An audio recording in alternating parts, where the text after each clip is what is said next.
Devant le Parti républicain mercredi, le sénateur J.D. Vance, choisi par Donald Trump pour le seconder dans sa campagne en vue de l'élection présidentielle du 5 novembre, a appelé l'Amérique à choisir une nouvelle voie.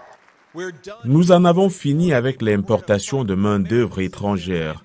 Nous allons nous battre pour les citoyens américains, leurs bons emplois et leurs bons salaires. Relativement inconnu aux États-Unis, J.D. Vance, diplômé de la faculté de droit de l'université Yale, a fait partie de l'armée américaine pendant 6 ans avant d'être élu au Sénat représentant l'Ohio.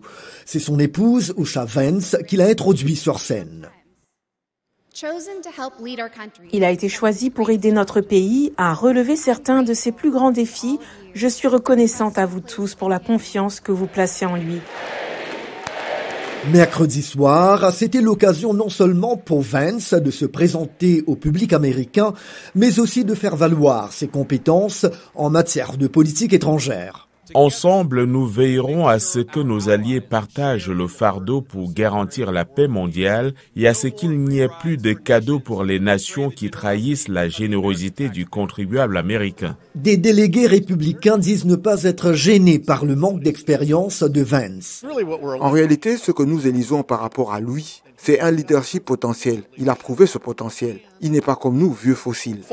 Ils ne sont pas gênés non plus par ses critiques de Trump par le passé. J'aime le fait qu'il soit jeune et qu'il puisse être façonné. Il a adopté l'Amérique d'abord, ce que j'apprécie également. Je pense que sous la tutelle de Trump, il peut aller assez loin. Lors d'une soirée consacrée au thème « Rendre l'Amérique plus forte », le fils de Trump a résumé le choix que les électeurs sont appelés à faire. C'est un choix entre les gens qui sont fiers de l'Amérique et ceux qui ont honte de l'Amérique. En fait, compte, c'est un choix entre l'Amérique en dernier et l'Amérique en premier.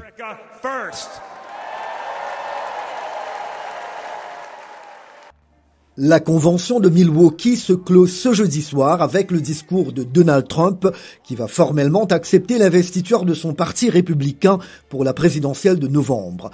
Sa première prise de parole en public depuis qu'il a survécu à la tentative d'assassinat de samedi dernier.